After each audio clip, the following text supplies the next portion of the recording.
මේ කතාවේ නම මැටිගුලියේ කතාව. එක්තරා පිටිසර ගමක අබලන් වූ පාරක් අයිනේ ගරා වැටුණු මඩුවක් අයිනේ මැටිගුලියක් තිබුණා. ගම්වැසියන් කිසිවෙක් එතනින් නාගිය කිසිවෙක් මේ මැටිගුලිය ගැන කිසිම තැකීමක් කළේ නැහැ. බල්ලෝ ඇවිත් ඒකට මුත්‍රා කළා.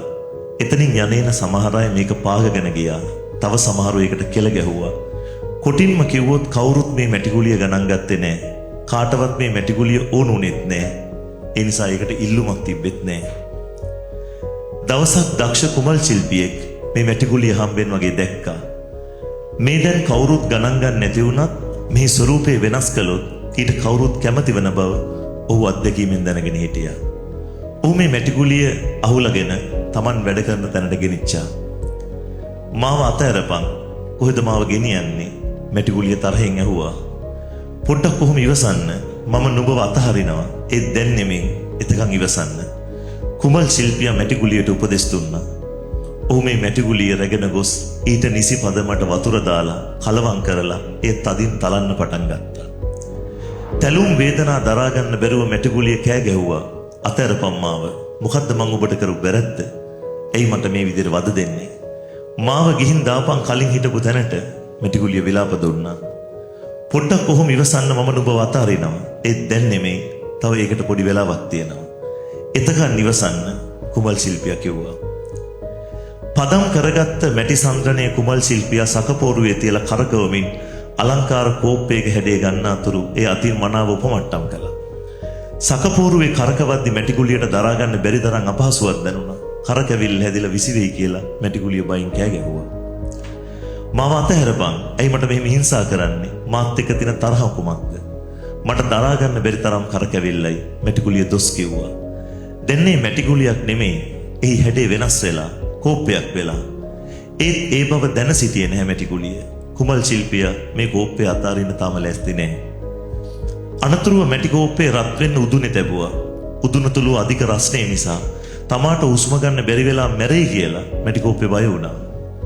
උදුන තුල සිට දරාගත නොහැකි වේදනාවෙන් රස්නේ නිසා පිලිස්සෙමින් මැටි කෝප්පේ කෑ ගැහුවා. ඒත් කුමල් ශිල්පියා Tamanගේ කාර්ය අතරමඟ නවත්තලා දමන්නේ නැති බව සඳහන් කළා.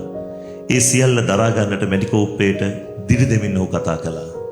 මේ සියල්ල කරන්නේ ඔබත් එක්ක තරහින් නෙමෙයි. ඔබ ඉල්ලුමක් ඇති වටිනා අලංකාර කෝප්පයක් කරන්න. එතකන් ඉවසන්න, සිතට දිරි ගන්න. අවසාන ඉලක්කයේ වටිනා ලස්සන කෝප්පයක් වීම බව මෙනෙහි කරන්න. කුමල් ශිල්පියා ආදරෙන් කියා දුන්නා. උදුනේ එළියට ගත්ත කෝප්පේ අලංකාර සායම් වර්ග ආලේප කරන්න ගත්තා.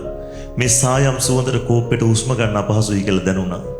විවිධ සියුම් උපකරණ වලින් Tamanගේ ඇඟේ මෝස්තර අඳිද්දි කිති කැවෙන්න ගත්තා. කෝප්පේ යලි කේන්තියෙන් කුමල් ශිල්පියට බැනවදින්න ගත්තා.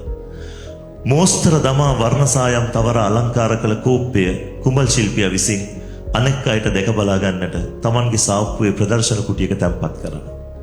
එම කුටියේ සවි කර තිබූ කණ්ණාඩියෙන් කෝප්පේ පළමු වතාවට Tamanගේ ලස්සන දුටුවා. අදහ ගන්නත් බෑ. කිසිවක් ගණන් නොගත් මිනිස්සු විසින් පාගාගෙන ගිය බල්ලන් මුත්‍රා කළ කිසිදු ඉල්ලුමක් නොතිබූ මැටිගුලිය දැන් ලස්සනම ලස්සන කෝප්පයක්. කවුරුත් ආසාවෙන් දිහා බැලුවා. ඒ මැටිගුලිය දැන් හැමෝම මිලදී ගන්න උත්සාහ කරන ආකාරයේ ඉල්ලුමක් තියෙන වටිනා කෝප්පයක්. කෝප්පේ නිහතමානී ආඩම්බරයකින් සිනාසුණා. කුමල් ශිල්පියා දෙස මිත්‍රත්වයත් ආදරයත් මුසු හැඟීමකින් බැලුවා. ශිල්පියාට තරහින් කියපු දේවල් වෙනුවෙන් සමාව ඉල්ලුවා. ඔහු ඒ සියල්ල කළේ තමා වෙනස් කරන්න බව කෝප්පේ තේරුම් ගත්තා. මේ කතාව මම ඔබට කිව්වේ හේතුවක් ඇතුව. මේ කතාවේ මැටිගුලියයි කුඹල් ශිල්පියයි වගේ සම්බන්ධයක් අපි අතර තිබුණා. මම ඔබට මුල සිටම කිව්වා ඔබ මෙතනට ආවේ වටිනා කෙනෙක් වෙන්න. ඔබ දැන් වටිනා අලංකාර මැටි කෝප්පයක්. මේ මැටි කෝප්පෙට හොඳ ඉල්ලුමක් හැදේ ඉස්සරහට. ඒ අලංකාර කෝප්පේ ඉල්ලුමක් හැදෙන තැනට වෙනකන් ඔබවත් නොහරිනවා කියලා හිතලා ගුරුවරු ඔබට උගන්වනවා. මම පමණක් නෙමෙයි. ඔබට උගන්වපු හැම ගුරුවරයෙක්ම මේ මැටිගුලියයි කුඹල් ශිල්පියයි වගේ තමයි.